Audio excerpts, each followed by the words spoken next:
युद्ध नहीं करने पर कायर क्यों कहा कृष्ण भगवान ने अर्जुन को? आइए जानते हैं। अर्जुन के मित्र तथा गुरु के रूप में भगवान कृष्ण अर्जुन को युद्ध से विमुख न होने का अंतिम निर्णय देते हैं। वे कहते हैं, हे अर्जुन, यदि तुम युद्ध प्रारंभ होने के पूर्व ही युद्ध भूमि को छोड़ देते हो तो लोग तुम्हें कायर कहेंगे, और यदि तुम सोचते हो कि लोग गाली देते रहे किंतु तुम युद्ध भूमि से भागकर अपनी जान बचा लोगे तो मेरी सलाह है कि तुम्हें युद्ध में मर जाना ही श्रेयस्कर होगा।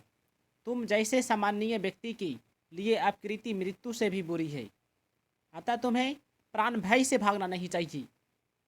युद्ध में मर जाना ही श्रेयस्कर होगा। इसे तुम मेरी मित्रता का दुरुपयोग करने का तथा समाज में अपनी प्रतिष्ठा खोने का अपयश से बच जाओगी। अतः अर्जुन के लिए भगवान का अंतिम निर्णय था कि वह संग्राम से पलायन न करे अपितु युद्ध में मरे। जिन जिन महान योद्धाओं ने तुम्हारे नाम तथा यश को सम्मान दिया है वे सोचेंगे कि तुमने डर के मारे युद्ध भूमि छोड़ दी है, और इस तरह वे तुम्हें तुच्छ मानेंगे। भगवान कृष्ण अर्जुन को अपना निर्णय सुना रहे हैं। तुम यह मत सोचो कि दुर्योधन, कर्ण तथा अन्य समकालीन महारथी यह सोचेंगे कि तुमने अपने भाइयों तथा पितामह पर दया करके युद्ध भूमि छोड़ी है। वे तो यही सोचेंगे कि तुमने अपने प्राणों के भय से युद्ध भूमि छोड़ी है। इस प्रकार उनकी दृष्टि में तुम्हारे प्रति जो सम्मान है वह धूल में मिल जाएगा। तुम्हारे शत्रु अनेक प्रकार के कटु शब्दों से तुम्हारे वर्णन करेंगे और तुम्हारी समर्थ का उपहास करेंगे। तुम्हारे लिए इससे दुखदाई और क्या हो सकता है। प्रारंभ में ही भगवान कृष्ण को अर्जुन के अयाचित दया भाव पर आश्चर्य हुआ था और उन्होंने इस दया भाव को बताया था।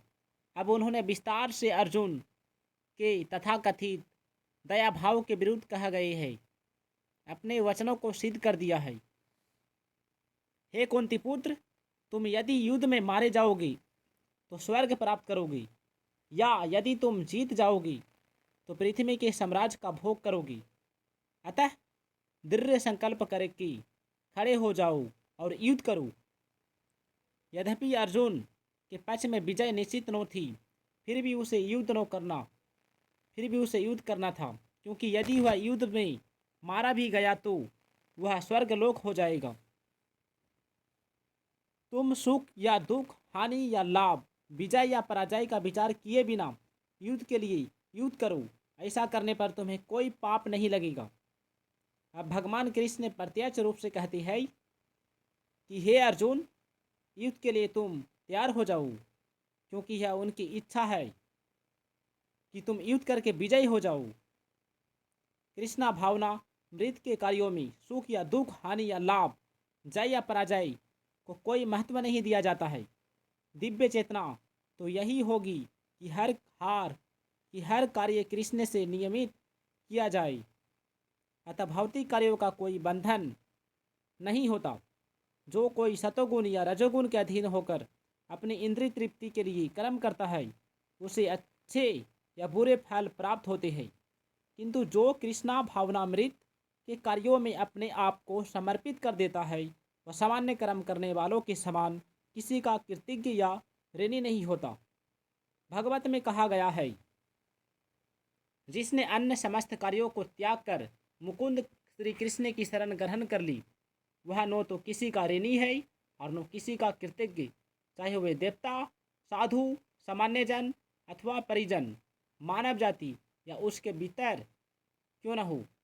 इस श्लोक में कृष्ण ने अर्जुन को अप्रत्यक्ष रूप से इसी का संकेत किया है। इसकी व्याख्या अगले श्लोकों में और भी स्पष्टता से की जाएगी। यहाँ मैंने वैश्लेषिक अध्ययन द्वारा इस ज्ञान का वर्णन किया है। अब निष्काम भाव से कर्म करना बता रहा हूँ, उसे सुनो। हे पृथ्वी पुत्र, तुम यदि ऐसे ज्ञान से कर्म करोगी तो तुम कर्मों के बंधन से अपने को मुक्त कर सकोगी।